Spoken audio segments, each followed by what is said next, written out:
ہم سب آپ کے مشکور ہیں کہ آپ غزہ بازار آئے. ہم اس کار خیر کا آغاز ڈاکٹر حمیرہ طارق کی انوگریٹنگ ریمارک سے کرتے ہیں. آپ سیکریٹری جنرل جماعت اسلامی پاکستان ہیں. She is associate professor Islamia college. She is also a scholar and youth trainer. Please welcome her on stage. Thank you.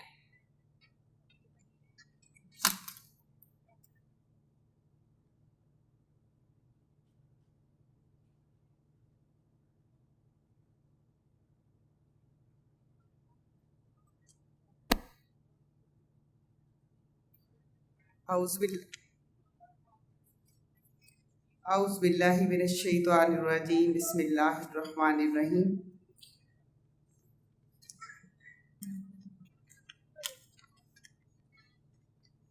صدر الخدمت فاؤنڈیشن، صدر Alkhidmat trust women wing Mrs Anisa Naveeda Anees صاحبہ، اور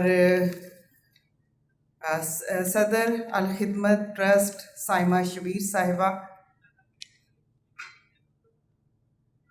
اور اس کے علاوہ یہاں موجود الخدمت ویمن ونگ کی ذمہ دار بہنوں، سب کو السلام علیکم ورحمۃ اللہ وبرکاتہ.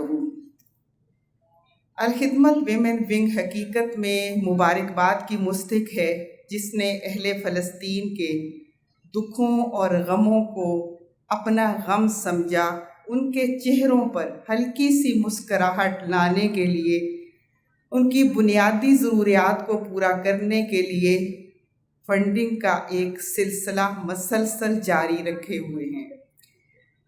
تقریباً 107 دن گزر چکے جب اسرائیل نے غزہ کو محصور کرنے کے ساتھ ساتھ ان کی نسل کشی شروع کر دی.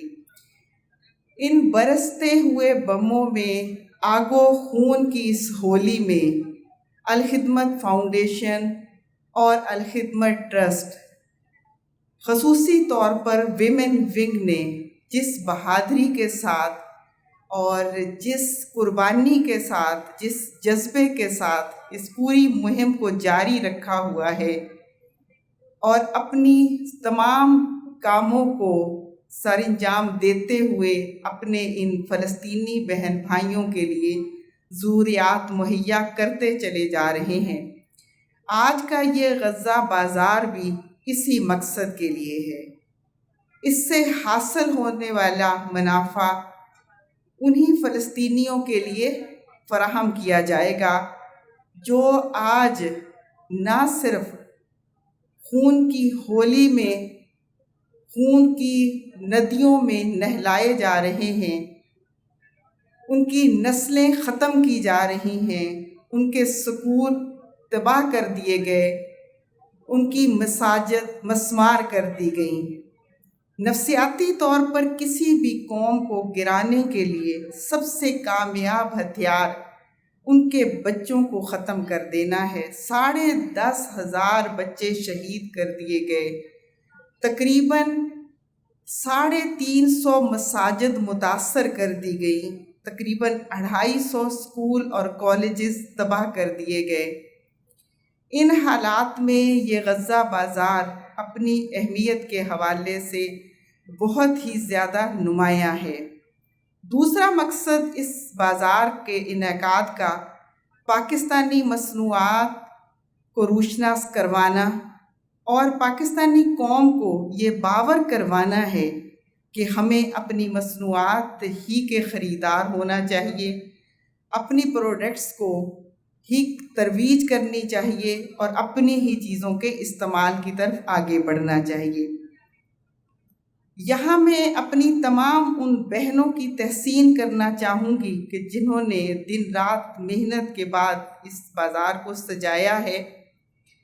آپ ہی کے لیے حضور صلی اللہ علیہ وآلہ وسلم کا یہ ارشاد ہے کہ خیر الناس من ینفع الناس، اور آپ ہی کے لیے حضور صلی اللہ علیہ وآلہ وسلم نے فرمایا، جس حدیث مبارکہ کو حضرت انس رضی اللہ تعالیٰ عنہ نے روایت کیا ہے کہ آپ نے فرمایا کہ جو شخص میرے کسی امتی کی ضرورت کو اس ارادے سے پوری کرے گا کہ اس کے چہرے پر خوشی آئے، اس کی خوشی سے میں خوش ہوں گا، یعنی نبی مہرباں حضرت محمد مصطفیٰ صلی اللہ علیہ وآلہ وسلم خوش ہوں گے۔ اور آپ نے فرمایا کہ جس سے میں خوش ہوا اس سے میرا رب خوش ہوگا، اور جس سے میرا رب خوش ہوگا اللہ اس کو جنت میں داخل کر دے گا۔ یہ بشارت یقیناً آپ ہی کے لیے ہے۔ ایک اور بہت خوبصورت حدیث حضرت نعمان بن بشیر رضی اللہ تعالیٰ عنہ سے روایت ہے کہ حضور صلی اللہ علیہ وآلہ وسلم نے فرمایا کہ تم مومنوں کو آپس میں ایک دوسرے کے ساتھ رحمت اور محبت کا معاملہ کرنے اور ایک دوسرے کے ساتھ مہربانی اور نرم دلی میں ایک جسم جیسا پاؤ گے۔ جب اس کا کوئی ایک حصہ تکلیف میں ہوتا ہے تو پورا جسم تکلیف محسوس کرتا ہے۔ یہ مومن ہونے کی نشانی ہے کہ بندہ اپنے مومن بھائی کے لیے، اپنی مومن بہن کے لیے بے چین ہو جائے۔ اور اسی لیے تو علامہ اقبال نے بھی یہ فرما دیا کہ جس سے جگر لالا میں ٹھنڈک ہو وہ شبنم، دریاؤں کے دل جس سے دہل جائیں وہ طوفاں۔ تو یہ مومن کی شان ہے۔ اس وقت یہ حقیقت ہے کہ پوری دنیا ایک گاؤں کی حیثیت اختیار کر چکی ہے۔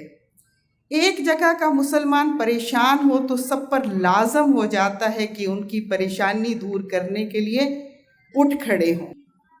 حضرت ابو مالک اشعری رضی اللہ تعالیٰ عنہ سے روایت ہے، بہت ہی خوبصورت حدیث ہے۔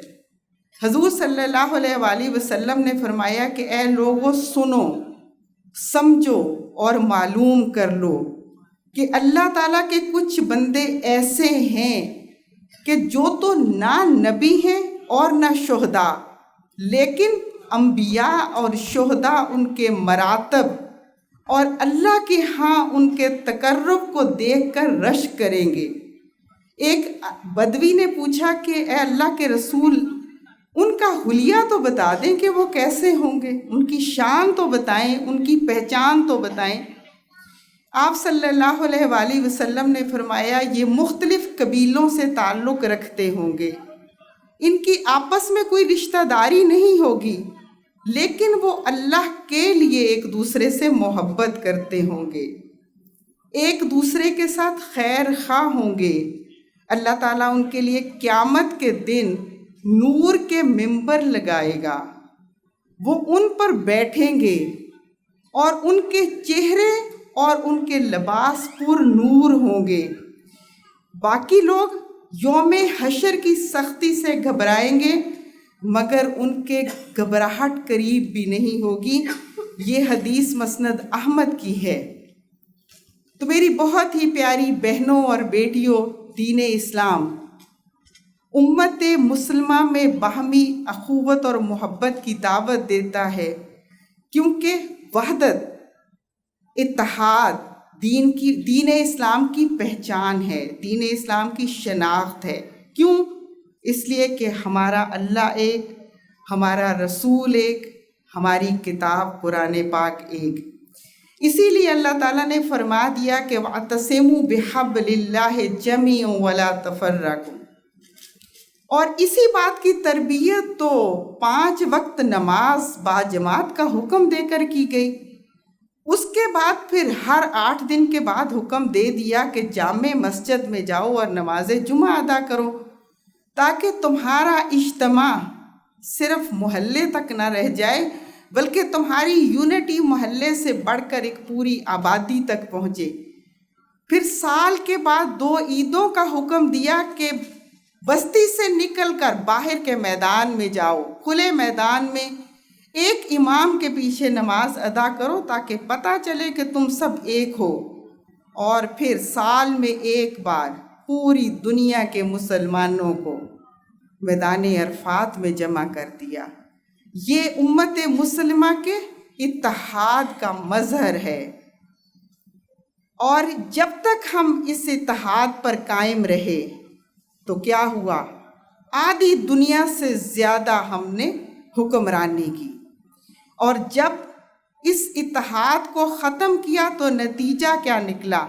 سقوط بغداد ہو یا اسپین کی حکومت ہو تاتاریوں کے ہاتھوں رسوائی ہو یا تاج برطانیہ کے تحت آ جانا ہو یا پھر سقوط ڈھاکہ ہو یا کشمیر کا ہمارے ہاتھ سے نکل جانا ہو، جب ہم گروہی، مسلکی، لسانی اور قومی تعصبات کا شکار ہوئے تو پھر تنزلی ذلت اور رسوائی ہمارا مقدر ٹھہری۔ آج ہم 58 اسلامک ممالک ہیں، ایک ملک فلسطین کے اوپر اسرائیل دہشت گردی کر رہا ہے، اور 57 اسلامک ممالک جو ایٹمی پاور بھی رکھتے ہیں، جن کے پاس اسلحہ بھی موجود ہے، افواج بھی موجود ہیں، اور سب سے بڑی طاقت یہ کہ لا الہ الا اللہ بھی پڑھتے ہیں، لیکن اس کے باوجود ہمارے پاس اگر نہیں موجود تو اتحاد نہیں، یونٹی نہیں۔ ہم ایک بار کھڑے ہو کر دہشت گرد اسرائیل کو للکار نہیں سکتے، جس کا نتیجہ یہ نکلا کہ تقریباً 107 اور 108 دن ہو چکے، مگر وہ دہشت گردی بند نہیں ہوئی، وہ بہتا ہوا خون کسی طرح رکا نہیں۔ اسی لیے یہ بات ہمیں یاد کر لینی چاہیے کہ جہاں ہمارا قرآن ایک، حضور صلی اللہ علیہ وآلہ وسلم ہمارے لیے اسوہ کامل، لَقَدْ كَانَ لَكُمْ فِي رَسُولِ اللَّهِ أُسْوَةٌ حَسَنَةٌ، ہم شاید اس کو صرف اتنا اسوہ سمجھتے ہیں کہ بس اخلاق اچھا ہے، رحمت اور شفقت کا معاملہ ہے، جبکہ حضور صلی اللہ علیہ وآلہ وسلم تو بہترین سپہ سالار تھے۔ میدانی جنگ آج بھی اسی نقشے پر لڑی جاتی ہے جس پر آپ نے غزوہ بدر سجائی تھی۔ آپ سے بڑھ کر کوئی جج نہیں تھا، آپ سے بڑھ کر کوئی حکمران نہیں تھا۔ ہمارا دشمن بھی یہ تسلیم کرنے پر مجبور ہے کہ دنیا کی سب سے بڑی لیڈرشپ آپ تھے، آپ ہر میدان میں ماہر تھے، آپ نے اسوہ کامل پیش کیا۔ اور قرآن جس کے بارے میں اللہ نے خود فرما دیا کہ الیوم اکملت لکم دینکم واتممت علیکم نعمتی ورضیت لکم الاسلام دینا، ہمارے لیے تو دین اسلام پسند کر لیا گیا، اور خالص دین اسلام، اس کے اندر کوئی کمی نہیں، کوئی زیادتی کمی بیشی کرنے کی ضرورت نہیں ہے۔